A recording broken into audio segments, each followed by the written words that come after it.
Okay, so we all know planting in the ground is really good for the environment, right? Well, what do you do if there's no spare ground? You plant on a wall. Let me show you.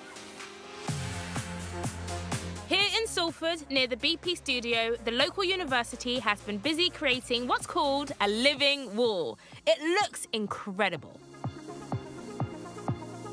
I'm meeting Phil, the project manager, and I want to know more.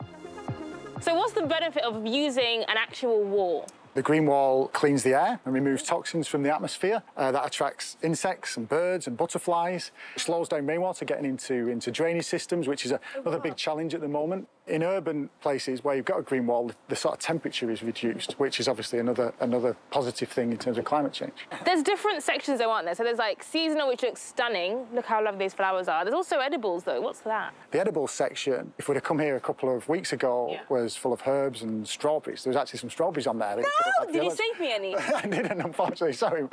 So, now you know what a living wall is. Yeah. Do you want to come and help us build Europe's biggest green wall? Yes! Perfect! Okay, cool. Phil and I are heading across town to see the team laying the foundations for the building, which will house Europe's largest living wall.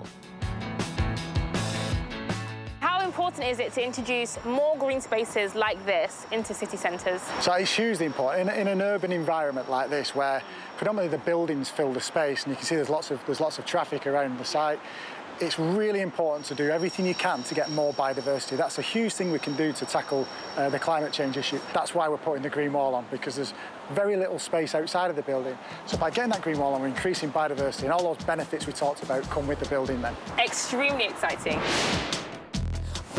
Before we see the largest living wall in Europe, I'm off to meet some school children who are planting a mini living wall at their school.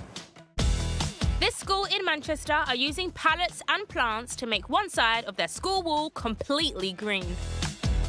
Today we're planting living things for our living wall. Wow! Ruth, do tell us, why exactly are we planting a living wall at your school? To help pollinators around our area and to help biodiversity. Biodiversity is lots of things in one place that help each other. So, Savesh, what exactly are you planting today then? We're planting guanabas, strawberries and ivies. Oh, strawberries. So does that mean during a lunch break you can have a little cheeky strawberry for a snack? Yeah. Ah! Jealous! OK, shall we get busy working then? Yeah! Come on, guys!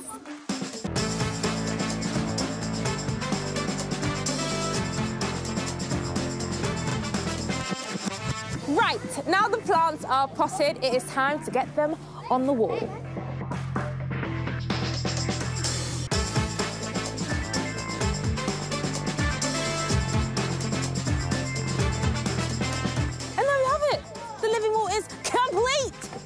We did it, and it looks amazing. And the fact that we're helping our environment makes it even better, doesn't it? Yeah! It's beautiful! Well done, guys. High fives, high fives, high fives. From this living wall to this gigantic living wall!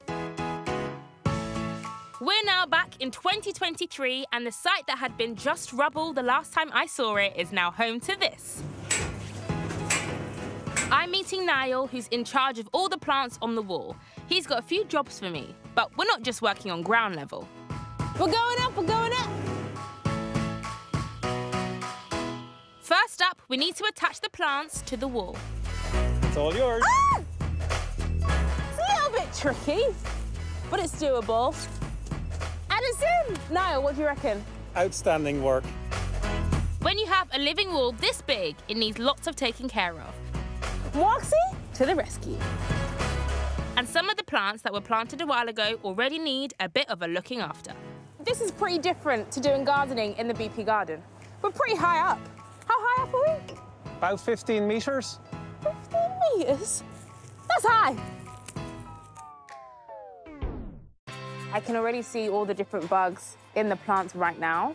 So within the year, when this completely flourishes, it will be absolutely teeming with wildlife. It's going to be a real asset to this local area.